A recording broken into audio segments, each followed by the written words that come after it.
Assalamualaikum warahmatullahi wabarakatuh. Waalaikumsalam warahmatullahi wabarakatuh.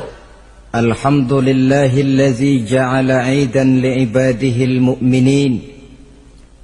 Bahwa orang yang menjalankan ibadah Ramadan dengan baik, dalam arti siang dia laksanakan ibadah puasa, sementara dia hidupkan malam-malam Ramadan dengan sholat tarawih, i'tikaf, tadarus Al-Quran dan sebagainya.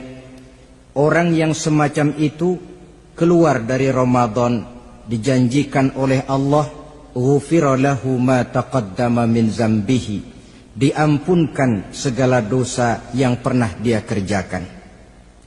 Sehingga ia keluar dari bulan Ramadan seperti bayi baru dilahirkan oleh ibunya, bersih, tidak punya dosa kepada Allah lantaran sudah dibersihkan oleh ibadah Ramadan.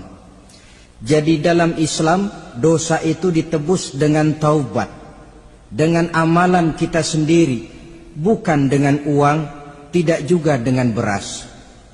Saya percaya kalau dosa bisa ditebus dengan beras misalnya, barangkali Menteri Pertanian akan lebih dulu masuk surga. Kalau dosa bisa ditebus dengan uang, mungkin gubernur bank sentral atau para menteri keuangan akan menjadi penghuni surga nomor wahid. Dalam Islam, dosa ditebus dengan taubat kepada Allah.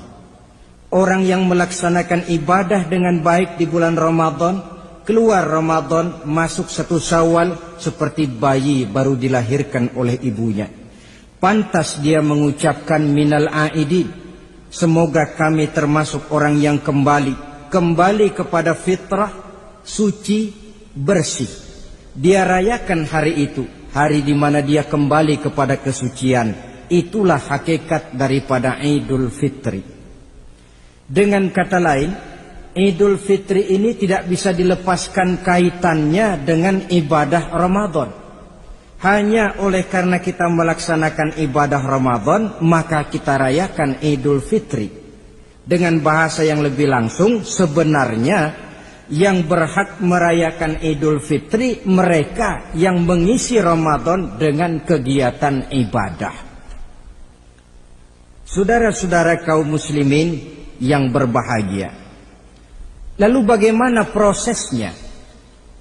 Yang pertama, manakala datang senja akhir Ramadan, wajiblah kita mengeluarkan zakat fitrah.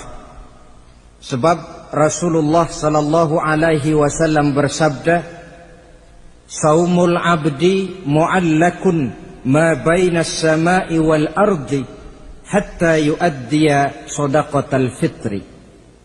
Sesungguhnya puasa seorang hamba bergantung antara langit dan bumi, yakni belum diterima oleh Allah sampai dia mengeluarkan zakat fitrahnya. Memang boleh mengeluarkan zakat fitrah itu sejak awal Ramadan. Itu waktu yang dibolehkan. Jadi saudara tidak mau sibuk, begitu 2 hari puasa lalu bayar zakat fitrah, boleh. Tetapi waktu yang wajib sejak terbenam matahari akhir Ramadan. Waktu yang terbaik untuk membayar zakat fitrah selesai sholat subuh sebelum orang berangkat melaksanakan sholat Idul Fitri. Waktu yang makruh setelah orang selesai sholat Idul Fitri lalu baru bayar zakat fitrah, makruh di situ. Sedangkan waktu yang haram apabila matahari terbenam pada hari raya tanggal 1 Syawal baru mau bayar zakat fitrah, sudah haram hukumnya. Jadi diawali dengan membayar zakat fitrah, dan ini merupakan realisasi daripada latihan puasa, cinta kepada fakir miskin. Orang bilang kan bulan Ramadan itu katanya bulan latihan. Kata orang Jawa, month of training, bulan latihan. Apa sih perlunya latihan? Kalau PSSI masuk latihan, tentu keluar latihan mainannya makin bagus. Elias Pikal masuk latihan, keluar latihan gaya tinjunya makin hebat. Itu perlunya latihan. Kalau latihan tiap hari tapi main kalah terus, orang kan bilang buat apa latihan kalau main kalah terus. Kita muslimin selama Ramadan sebulan penuh masuk latihan. Latihan sabar, latihan jujur, latihan disiplin, latihan sederhana, latihan mengendalikan nafsu. Berhasil atau tidaknya latihan itu kelihatan dalam gaya hidup kita sesudah keluar Ramadan. Kalau tidak, Ramadan sabar, habis Ramadan habis sabarnya. Ramadan rajin ke masjid, selesai Ramadan selesai ke masjidnya. Ramadan rajin baca Quran, selesai Ramadan selesai rajinnya. Itu pertanda latihan tidak berhasil. Maka salah satu latihan ini kita buktikan kecintaan kita kepada fakir miskin dengan kewajiban membayar zakat dan zakat fitrah. Ya Allah, sudah saya rasakan bagaimana tidak enaknya lapar dan haus. Sudah saya rasakan bagaimana tidak enaknya penderitaan orang-orang fakir dan miskin yang tiap hari kelaparan dan kehausan. Sebagai pertanda ya Allah, saya keluarkan zakat fitrah ini untuk orang-orang fakir dan miskin. Itu kita keluarkan pada saat matahari akhir Ramadan terbenam. Masuk malam pertama bulan Syawal, malam takbiran kalau istilah di kampung kita ini. Allah subhanahu wa ta'ala dalam Al-Quran menjelaskan, walitukmilul iddata, hendaklah engkau sempurnakan jumlah bilangan hari puasamu, berpuasa sebulan penuh, 30 hari atau lebih sering 29.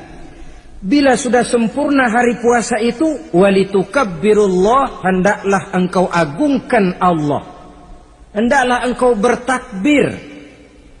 Oleh karena itu disunahkan menghidupkan malam 1 Syawal, malam hari raya Idul Fitri itu dengan memperbanyak takbir.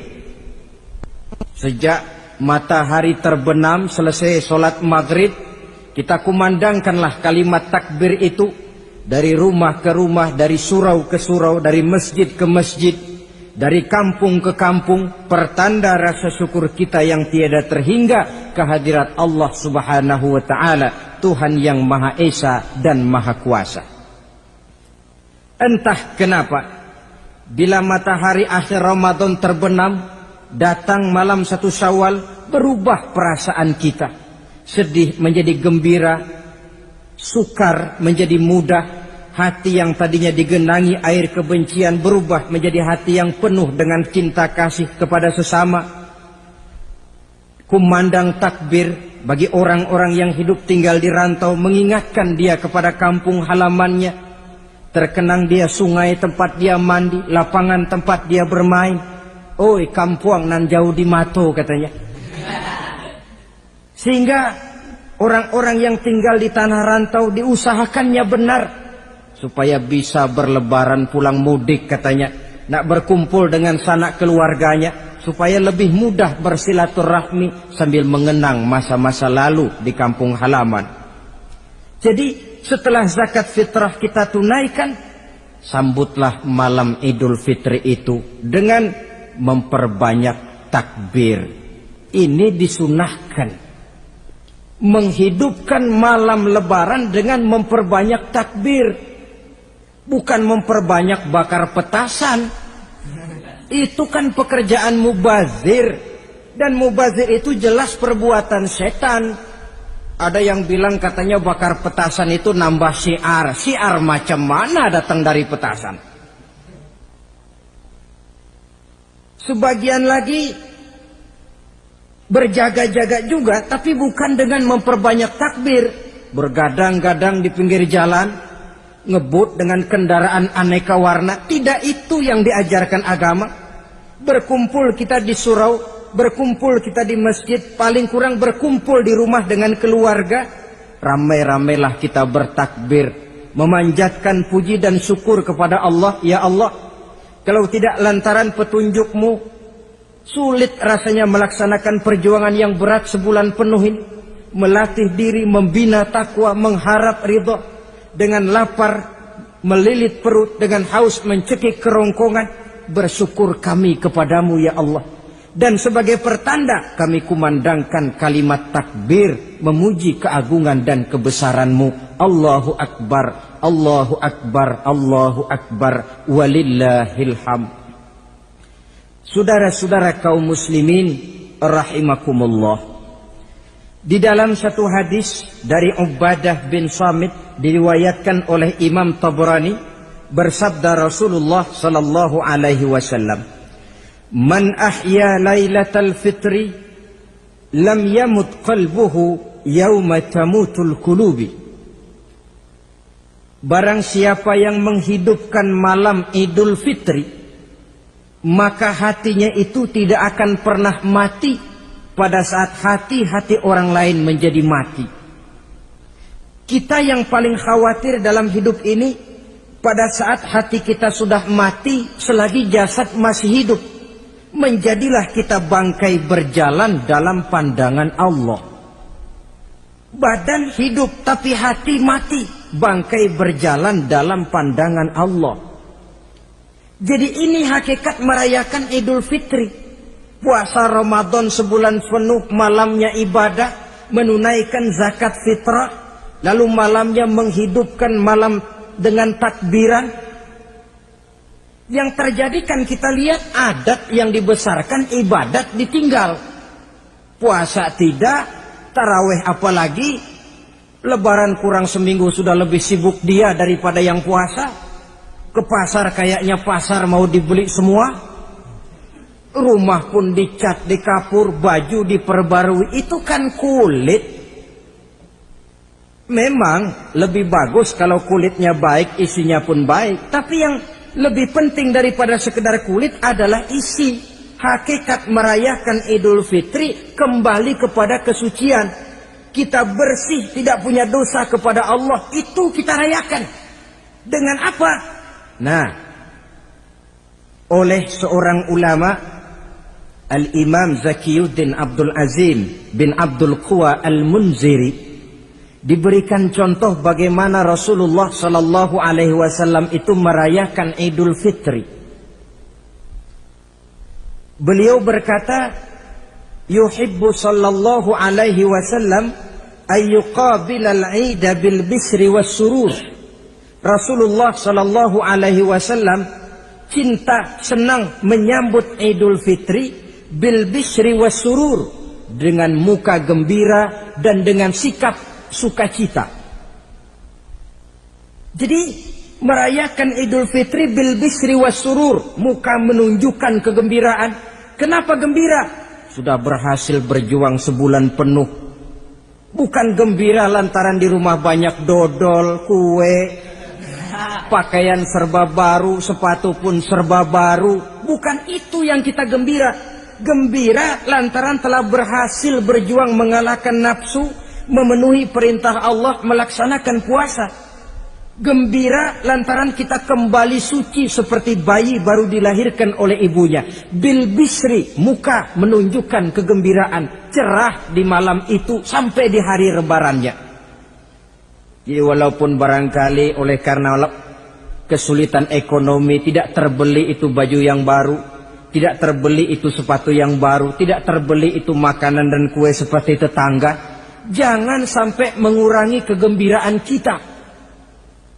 Tidak boleh menyambut lebaran itu dengan manyun. Tahu manyun? Mukanya sudah macam asam sama kukusan. Tidak ada menunjukkan sikap kegembiraan. Nabi menghadapi hari itu bil bisri was surur, dengan muka cerah dan dengan sikap gembira. Tapi gembira dalam arti tetap pada jalur kontrol. Lalu apa lagi? Wa taubatu lillahi ta'ala, dengan tetap melaksanakan taubat kepada Allah. Wan nadam alal khataya, menyesal terhadap segala kesalahan yang pernah dikerjakan. Itu yang dilakukan baginda Nabi di hari raya. Wa masalihatil khusum, memperbaiki orang-orang yang bermusuhan. wal akhzi binasiril mazlum, menolong orang-orang yang teraniaya, wasillatil arham, melaksanakan silaturahmi, wal ihsan ilal fuqara, berbuat kebaikan kepada kaum fakir miskin, wa ziyaratil aqarib, menziarahi, mengunjungi kaum kerabat. Itu hakikat di dalam melaksanakan Idul Fitri. Jadi jangan terbalik, sudah merasa baju baru, ini kan lebaran, merdeka. Kalau kemarin Ramadan kita dikekang, tidak boleh begini, tidak boleh begitu, sekarang sudah keluar Ramadan, merdeka.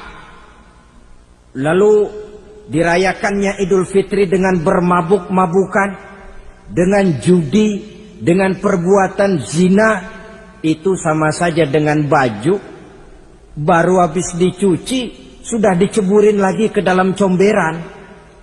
Ini kan ibarat baju masuk Ramadan dicuci sebersih-bersihnya, keluar Ramadan masuk Lebaran tetaplah berusaha menjaga kebersihan itu.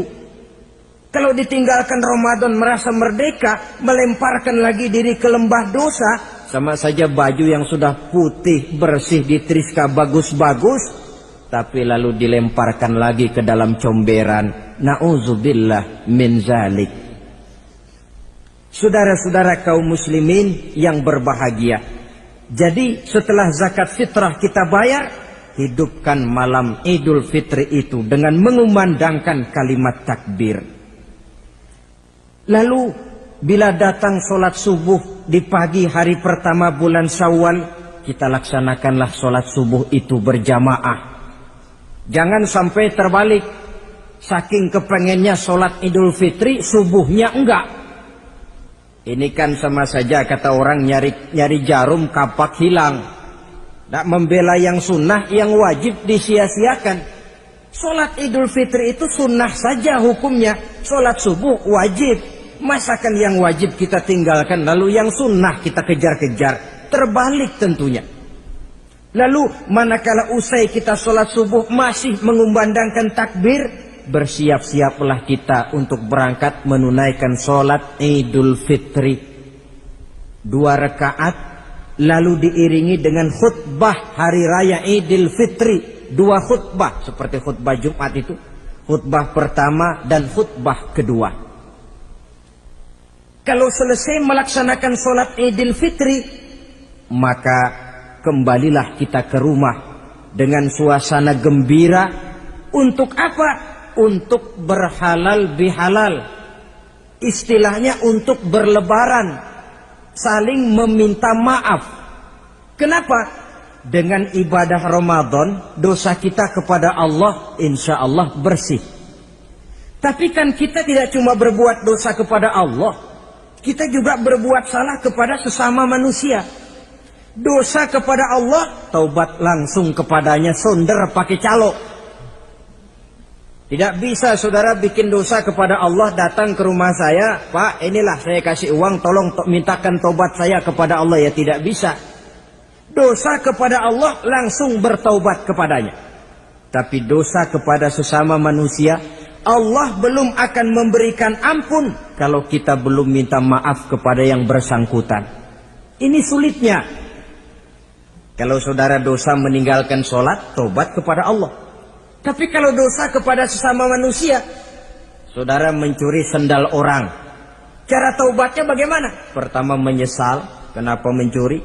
Yang kedua berjanji tidak akan mencuri lagi. Yang ketiga meninggalkan perbuatan mencuri. Dan yang keempat, sendal orang pulangin. Tidak bisa saudara mencuri sendal, Tuhan taubat, nggak lagi-lagi nyolong sendal, tapi sendal orang dibekap terus, nggak dipulang-pulangin, ya tidak termasuk taubat itu. Itulah sebabnya selesai sholat Idul Fitri, kita pun meminta maaf. Nah, siapa yang harus lebih utama kita mintakan maaf? Satu riwayat menjelaskan bahwa selesai sholat Idul Fitri, para sahabat mendengar Rasul mengucapkan amin sampai 3 kali. Amin, amin, amin. Heran para sahabat. Ini Rasulullah tidak ada angin, tidak ada hujan. Kenapa amin sampai 3 kali?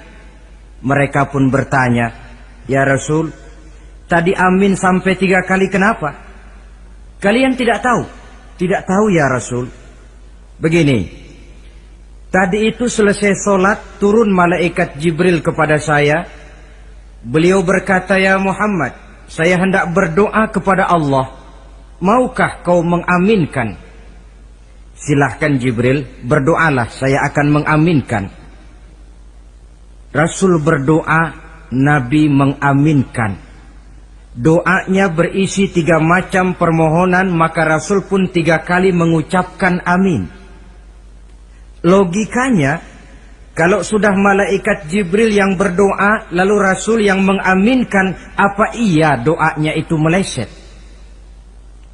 Apa isi doa malaikat Jibril? Yang pertama doa beliau, "Ya Allah, hari ini," 1 Syawal ketika itu, "saya mohon kepadamu, janganlah engkau terima puasa dan ibadahnya anak yang durhaka kepada kedua orang tuanya." Rasul di belakang, "Amin." Anak yang durhaka kepada ibu bapaknya. Ya Ramadan dia puasa di siang hari, malam dia taraweh, dia tadarus Al-Quran. Kalau sudah durhaka kepada ibu bapaknya, ibadahnya didoakan oleh malaikat Jibril, diaminkan oleh Rasul agar tidak diterima oleh Allah Subhanahu wa ta'ala. Sebab itu manakala usai sholat Idul Fitri, pulang kita ke rumah, bersimpuhlah kepada ibu bapak, meminta maafnya, meminta ridhonya. Ibu kita yang telah mengandungkan kita, melahirkan kita antara pilihan hidup dan mati. Bapak yang pergi pagi pulang sore, peras keringat banting tulang untuk mendidik dan membesarkan kita. Demi setelah kita yang anak ini jadi orang, kadang-kadang lupa kacang akan kulitnya. Bagaimanapun tinggi status sosial seorang anak, bagaimanapun banyak gelar di sandangnya, bagaimanapun kayanya dia, kalau sudah durhaka kepada kedua orang tuanya, alamat hidup tidak akan memperoleh keberkahan. Doa malaikat Jibril yang kedua, "Ya Allah, hari ini saya mohon kepadamu, jangan engkau terima puasa dan ibadahnya suami istri yang tidak saling memaafkan." Sebab itu seorang suami, seorang istri, selesai turun sholat Idul Fitri, hendaklah berlapang dada si suami memaafkan istrinya, meridhokannya. Si istri pun bersimpuh meminta maaf dan ridho suaminya. Istri yang durhaka kepada suaminya. Sebab itu tidak heran kalau Rasul dalam satu hadis pernah menjelaskan, "Ayyumam ra'atin matat wa zawjuha anha radin illa dakhalatil jannah." Kalau ada seorang perempuan meninggal dunia, suaminya ridho kepadanya, itu perempuan akan masuk surga. Ini artinya, kalau seorang perempuan meninggal, suaminya tidak ridho kepadanya, biar dia tukang sholat, biar dia ahli puasa, biar dia hadir di majelis taklim manapun, meninggal tidak diridhoi suaminya, pintu surga belum dibukakan sampai suaminya ridho kepadanya. Riwayat lain menjelaskan bahwa sepulang Isra dan Mi'raj, Rasul bercerita kepada para sahabat, "Saya dalam perjalanan Mi'raj itu diperlihatkan neraka." "Neraka ya Rasul?" "Iya." "Lalu bagaimana?" "Saya lihat isinya kok kebanyakan perempuan." "Perempuan?" "Heeh." "Laki bagaimana ya Rasul?" "Laki juga tidak sedikit." "Kenapa lebih banyak perempuan ya Rasul? Apa mereka tidak sholat?" "Sholat." "Tidak puasa barangkali?" "Mereka rajin puasa." "Tidak suka mengaji barangkali?" "Mungkin lebih rajin dia dari suaminya." "Lalu apa penyakitnya ya Rasul?" Beliau menjawab, "Hunna yakfurnal asir." Penyakit perempuan itu dimanapun, tidak pandai bersyukur, kurang rasa terima kasih kepada suaminya. Suaminya yang bertahun-tahun pergi pagi pulang sore peras keringat banting tulang untuk menghidupi keluarga, sekali saja terselip berbuat salah, hilang jasanya yang bertahun-tahun itu. Cuma salahnya saja yang diingat. Ibarat kata pepatah, panas setahun, habis dibalas oleh hujan satu hari. Habis dibalas oleh hujan satu hari. Malaikat Jibril yang ketiga, ya Allah, hari ini saya mohon kepadamu, janganlah engkau terima puasa dan ibadahnya muslim yang tidak mau memaafkan sesama saudaranya muslim. Tugas kita adalah meminta maaf, tetapi memberi maaf lebih mulia, karena memang memberi maaf lebih sulit daripada meminta maaf. Oleh sebab itu momen Hari Raya Idul Fitri intinya adalah halal bihalal. Bukan lalu merasa merdeka sudah ditinggalkan oleh Ramadan, berbuat sesuka hati, yang laksana baju sudah dibersihkan tapi dibenamkan kembali ke dalam lumpur. Yang kita inginkan agar bersih hubungan kita dengan Allah dan baik juga hubungan kita kepada sesama manusia. Hadis yang kedua, pada suatu hari ketika kumpul dengan para sahabat, Rasul bertanya, "Atadruna manil muflis?" Saudara-saudara, tahu nggak siapa orang bangkrut, orang sial, orang yang tidak beruntung itu siapa? Pertanyaan yang menarik.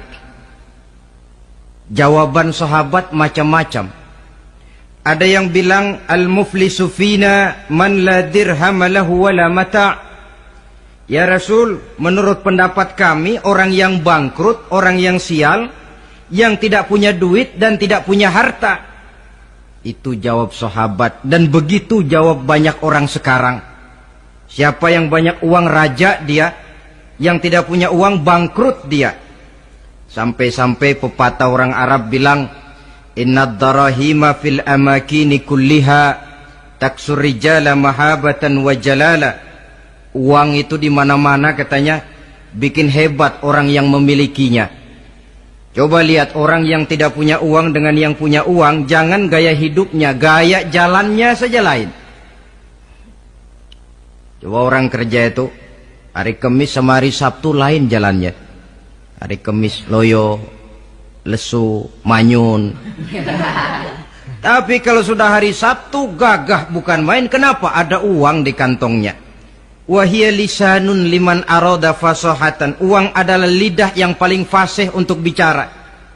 Bicara lidah macet, coba uang yang bicara talk share. Wahia silahun liman arada qitalan. Uang juga senjata paling ampuh bagi orang yang mau maju ke medan perang. Tapi apa benar begitu? Rasul menjawab, innal muflisa min ummati. Orang yang bangkrut dari golongan umatku. Umatku bukan orang lain. Bukan mereka yang tidak punya uang, kata Rasul. Bukan mereka yang tidak banyak hartanya. Orang yang bangkrut dari golongan umatku, mayyati yaumal qiyamah bisolatin wa siyamin wa zakatin. Orang yang di hari kiamat nanti datang menghadap Allah dengan membawa pahala solat. Sebab waktu di dunia dia tukang solat. Menghadap Allah dia setor, ya Allah ini pahala solat saya. Solat wajibnya, solat sunnah rawatib nawafilnya. Wasiyamin, pahala puasa juga dia bawa setor kepada Allah. Baik puasa wajib Ramadan, puasa sunnah Senin Kemis, puasa sunnah 6 hari di bulan Syawal. Wazakatin, pahala zakatnya juga dia bawa menghadap Allah di satu pihak. Cuma sayang kata Allah, wa ya'ti qad syatama haza. Dia juga datang membawa dosa karena pernah mencaci maki orang. Wa qazafa haza, pernah memfitnah orang. Wa akala mala haza, pernah memakan harta orang dengan cara yang batil. Wa syafaka dama haza, mengalirkan darah orang tanpa alasan yang benar. Di satu pihak datang membawa pahala ibadah, di lain pihak datang menyandang dosa kepada manusia. Kalau ini yang terjadi, bagaimana nasib kita? Kata baginda Rasul, maka diambillah dosa orang yang pernah kita fitnah. Untuk apa? Diberikan kita. Sudah enak-enak, ya Allah, ini pahala solat saya. Tahu-tahu datang orang, sebentar ya Allah, orang ini waktu di dunia memang ahli solat, tapi saya tanpa salah pernah difitnah. Sakit hati saya, hancur nama baik saya lantaran ulahnya. Saya menuntut keadilan. Benar, orang ini pernah kau fitnah? Benar ya Allah. Kalau begitu pahala solatmu sini, kasihin orang yang kau fitnah. Habis pahala solat, datang lagi orang menagih, ya Allah, dia memang waktu di dunia ahli bayar zakat, tapi juga dia sering makan harta orang dengan cara yang batil. Benar? Benar ya Allah. Sini, pahala zakatmu berikan kepada orang yang hartanya kau makan dengan cara yang batil. Fa in faniyat hasanatuhu qabla ayyuqda ma alaihi. Kalau pahala kebaikannya sudah habis untuk nutup hutang dosa, sementara tagihan datang terus, ukhiza min khatayahum, maka diambillah dosa orang-orang yang pernah kita fitnah, kita caci maki, kita zolimi, untuk diberikan kepada kita. Apa enggak bangkrut ini? Sudah pahala dipretelin, dosa dikasih lagi. Ibarat orang dagang, modal habis, tagihan utang datang terus. Apa pasalnya ini? Dia cuma baik kepada Allah. Solatnya betul, puasanya bagus, zakat dia bayar. Tapi kepada sesama manusia, dia tukang fitnah, tukang mencaci maki, ahli makan harta orang dengan cara yang batil. Bangkrut nasibnya di akhirat nanti. Maka keliru kalau momen Idul Fitri itu dimanfaatkan untuk sesuatu yang merusak arti kesucian, merusak arti fitrah. Mari kita dengarkan hadis dari Wahab bin Munabbah. Inna iblis alaihi la'nah yasihu fi kulli yaumi idin. Iblis tiap hari raya Idul Fitri teriak-teriak. Akibat teriakannya, laskarnya, bala tentaranya kumpul. Ya Sayyidana, man aghdabuka? Wahai junjungan kami, kata bala tentara iblis ini. Kenapa teriak-teriak macam itu? Apa yang bikin Tuhan begitu jengkel? Kasih tahu saja sama kami, biar kami hancurkan siapa yang telah menyakitkan hati Tuhan. Kata iblis, tidak ada yang nyakitin hati saya. Cuma kamu perlu tahu, kata iblis, innallaha qad ghafara li hazihil ummah fi hadzal yaum. Hari ini, hari Idul Fitri, Allah telah mengampunkan dosa umat yang berpuasa. Itu yang nyakitin hati saya. Setengah mati saya menggoda mereka, supaya mereka mabuk, supaya mereka zina, supaya mereka judi, supaya mereka merusak. Mereka puasa di bulan Ramadan, hari ini Allah ampunkan dosa mereka. Apa enggak sakit hati saya? Lalu apa tugas kami Tuhan? Kata tentara iblis ini, fa'alaikum an tusghiluhum bil lazat wa syahawat wa syurbil khamr. Kata iblis, kasih komando dia, begini saja, kau rusak mereka, umat Islam yang dosanya hari ini diampuni, kau rusak mereka bil lazat, dengan segala macam kelezatan, wasyahawat, dengan memperturutkan hawa nafsu, wasyurbil khamr, dengan meminum minuman yang memabukkan di hari raya Idul Fitri ini. Jadi kalau mereka datang bermaaf-maafan, Allah sudah mengampuni dosa mereka, tolong kau rusak suasana itu. Tanamkan kepada mereka supaya menikmati hari ini dengan segala macam kelezatan, memperturutkan hawa nafsunya, meminum minuman keras, hanyut di meja judi, sehingga melupakan arti hakikat Idul Fitri yang sebenarnya. Di akhir riwayat ini Nabi pesan, oleh karena itu kata Nabi, ijtahidu yaumal fitri fis sadaqah wa a'malil khair wal birri minas salah waz zakah wat tasbih wat tahlil. Oleh sebab itu kata Nabi, hati-hatilah kamu, sungguh-sungguhlah kamu pada hari Idul Fitri ini melaksanakan segala macam kebajikan seperti sedekah, perbuatan baik, salat, zakat, mengucapkan tasbih, tahlil, karena hari ini Allah telah mengampunkan dosa kamu. Jadi jangan dinodai hari yang bersih itu dengan perbuatan-perbuatan yang tercela. Inilah kelirunya kalau adat lebih dibesarkan daripada ibadat. Kalau menyambut Idul Fitri itu yang lebih diutamakan baju barunya, pakaian serba barunya, rumah serba bersihnya, lalu fasilitas serba adanya, lupa kepada intinya, manusia akan mudah terjerumus menodai hari yang suci dengan perbuatan yang kotor. Saudara-saudara, ma'asyiral muslimin rahimakumullah. Karena itu Rasulullah sallallahu alaihi wasallam pernah menjelaskan apa hakikat hari raya sebenarnya. Beliau berkata, lil mu'mini khamsatu a'yad. Orang beriman mempunyai 5 hari raya.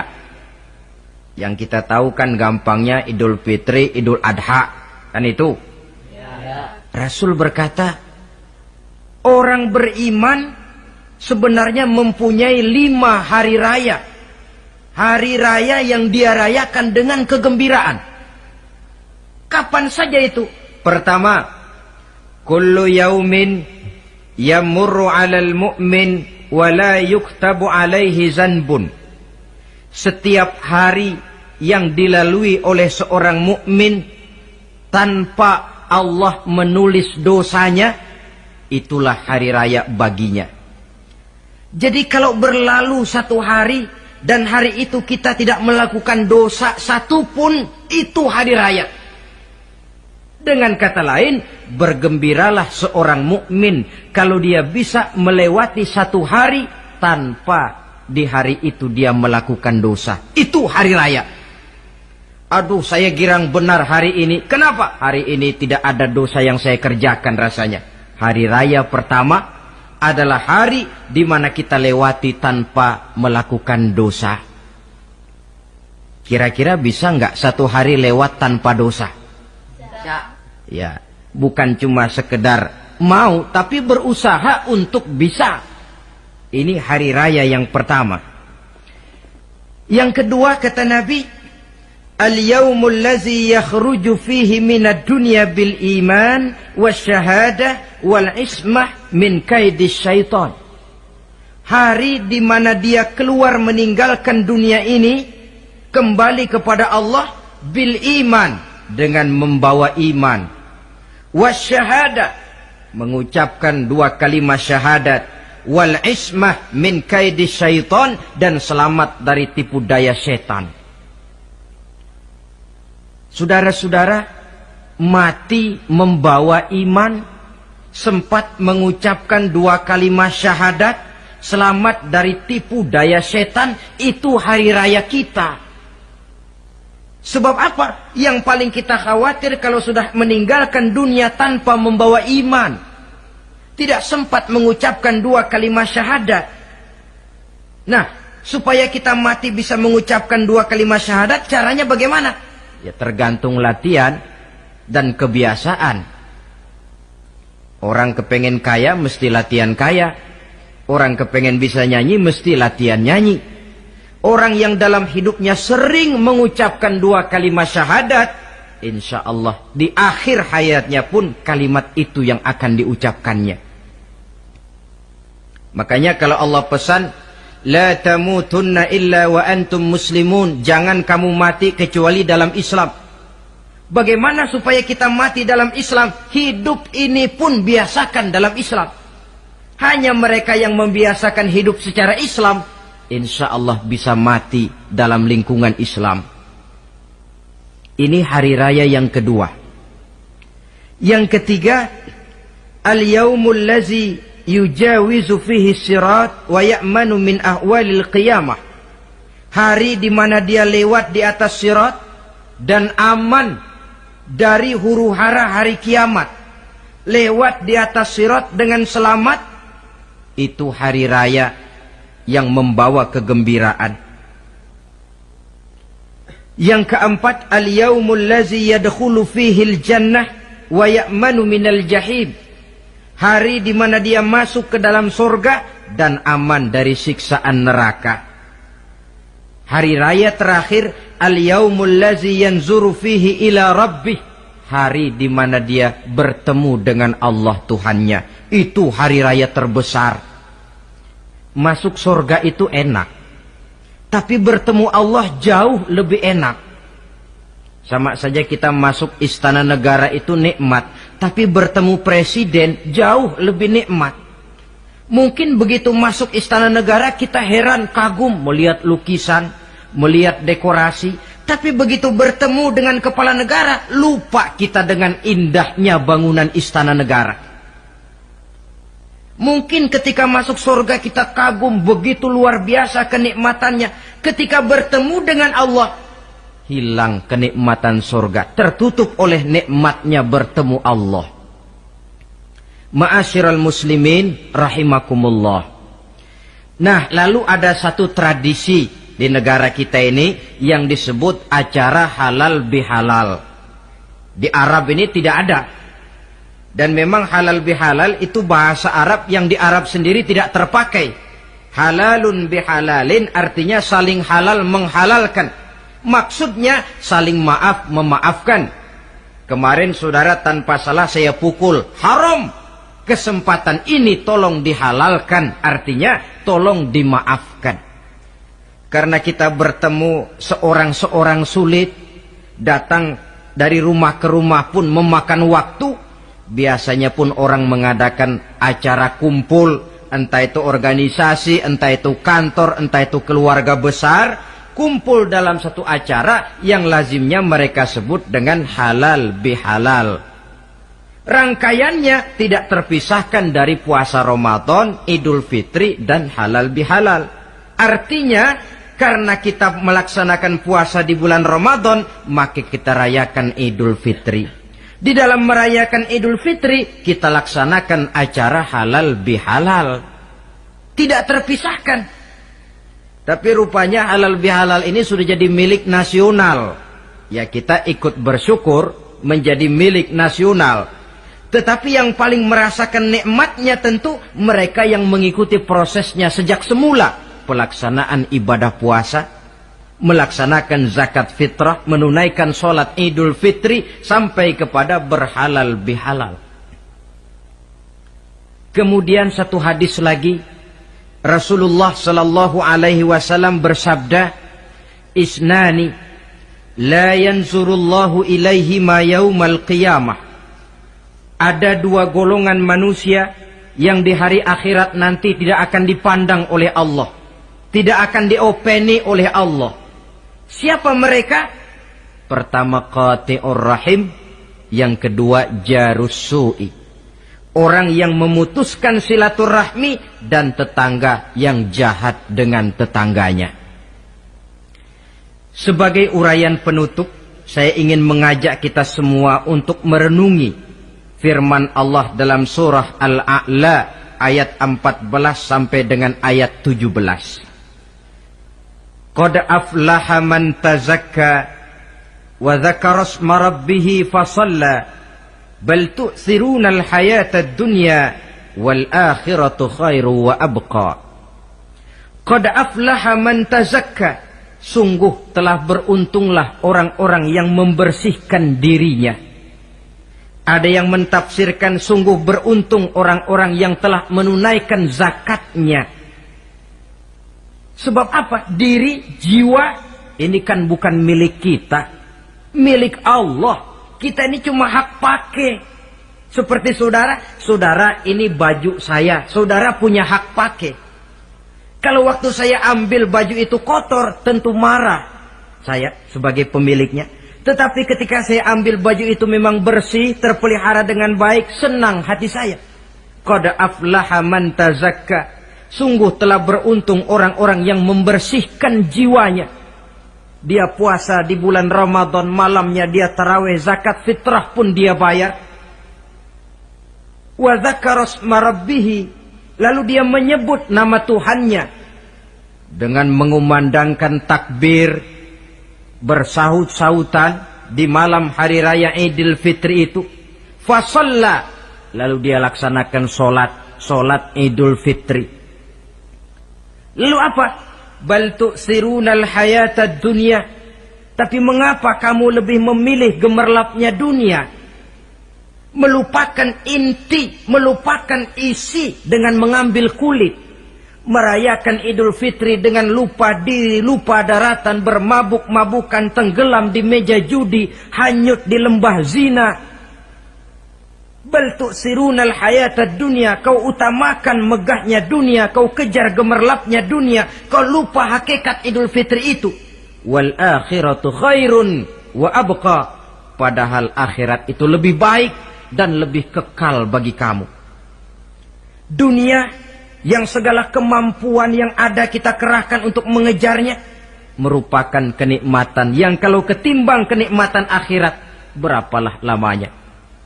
Umur orang sekarang paling panjang 80 tahun. Jarang yang sampai 100. Jadi kalau Nabi mengatakan ad-dunya sijnul mu'min wa jannatul kafir, dunia adalah penjara bagi orang mukmin dan surga bagi orang kafir, itu betul. Yang salah kadang-kadang hadis ini digunakan sebagai senjata untuk menghantam orang Islam menjadi lemah. Dunia penjara bagi orang mukmin. Apanya yang dipenjara? Nafsunya. Dalam kehidupan di dunia ini seorang mukmin tidak bebas memperturutkan hawa nafsunya, dipenjara nafsunya. Wa jannatul kafir, tapi dunia ini surga bagi orang kafir. Tidak lagi merupakan penjara, dia bebas memperturutkan hawa nafsunya. Dilarang tidak terlarang, dicegah pun tidak tercegah. Kalau habislah dunia, habislah sudah surganya sampai di situ. Bila datang ajal, selesailah sudah kesenangannya sampai di situ. Saudara-saudara ma'asyiral muslimin rahimakumullah. Oleh karena itu, janganlah di dalam merayakan Idul Fitri ini kita mengutamakan kulit dengan melepaskan isinya. Hari raya fitrah, hari raya kesucian yang seharusnya dirayakan dalam suasana kesucian, jangan dinodai dengan perbuatan-perbuatan kotor yang akan mengundang dosa di dalam kehidupan kita. Sehingga 1 bulan latihan di dalam Ramadan ini mewarnai kehidupan kita 11 bulan berikutnya. Tanda bahwa latihan berhasil. Keluar Ramadan, gaya hidup kita makin baik. Ada kesinambungan. Jangan cuma Ramadan bisa sabar, selesai Ramadan selesai sabarnya. Ramadan rajin ke masjid, selesai Ramadan selesai rajinnya. Ramadan cinta kepada yatim piatu dan fakir miskin, selesai Ramadan malah kejam kepada yatim dan orang-orang miskin. Latihan tidak akan membawa hasil seperti yang diharapkan. Puncaknya, tercapailah tujuan daripada pelaksanaan ibadah puasa, la'allakum tattaqun, agar dengan pelaksanaan ibadah puasa kamu menjadi manusia yang bertakwa kepada Allah. Bukankah di sini harga dan nilai daripada manusia? Jadi puasa dengan kemampuan mengendalikan diri, dengan kesederhanaan, dengan disiplin, dengan cinta kepada fakir miskin, seluruhnya bertujuan membentuk manusia yang bertakwa. Dan saya yakin bukan suatu kebetulan kalau di dalam GBHN, garis besar haluan negara kita, dirumuskan bahwa tujuan pendidikan di Indonesia membentuk manusia yang bertakwa kepada Tuhan yang Maha Esa. Saya yakin itu bukan kebetulan. Saya percaya itu bukan hasil lamunan karena yang duduk di DPR, MPR orang bonafid semua. Tujuan pendidikan, apapun nama pendidikan itu, harus mengarahkan, membawa manusia Indonesia menjadi orang yang bertakwa kepada Tuhan. Dan dalam artian kita, takwa itu tidak lain kemampuan melaksanakan segala yang diperintah Allah dan kesanggupan menjauhi segala yang dilarangnya. Ma'asyiral muslimin rahimakumullah. Karena itu saya ingat benar, orang-orang tua kita itu betul. Kalau dia berlebaran, dia bawa anaknya yang kecil-kecil itu ke rumah keluarga, sanak familinya, diperkenalkan. Ini bibimu, yang itu pamanmu, sebelah sana tuh kakekmu. Apa yang kita ingat di waktu kecil akan tertanam sampai kita besar. Istilahnya tidak kehilangan obor. Tahu keluarga, kenal sanak famili. Yang terjadi zaman sekarang, kadang-kadang ipar dengan ipar berkelahi, keponakan dengan keponakan bermain hantam. Kenapa? Hilang obor, tidak ada yang memberikan penyuluhan bahwa dia masih keluargamu. Apa latar belakangnya? Kurangnya silaturahmi. Apalagi remaja sekarang kalau diajak pergi berlebaran kuno keragunan saja ngelihat uak. Ya tidak ada salahnya toh, rekreasi persilakan. Keragunan kah, ke Taman Mini kah, ke Taman Impian Jaya Ancol kah. Tetapi silaturahmi ini utamakan. Kunjungi keluarga, kunjungi sanak famili, handai tolan. Sebab apabila silaturahmi ini sudah retak, pada akhirnya kita kehilangan obor. Manakala sudah kehilangan obor, boleh jadi kita tidak akan saling mengenal satu dengan lainnya. Bukankah adat hidup katanya tolong menolong?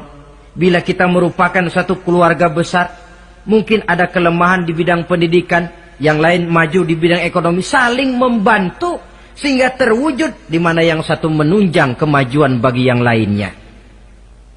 Saudara-saudara, inilah pembicaraan kita pada pertemuan kita kali ini. Dengan harapan tentunya mudah-mudahan kita benar-benar masuk dalam kelompok minal aidina wal faizin wa kullu amin wa antum bi khair. Termasuk orang yang kembali suci kepada fitrah, beruntung dan amalan ibadah kita diterima oleh Allah Subhanahu wa taala. Sekian dan demikian, terima kasih atas segala perhatian, mohon maaf atas segala kekurangan. Usikum wa nafsi bitaqwallah. Wassalamualaikum warahmatullahi wabarakatuh.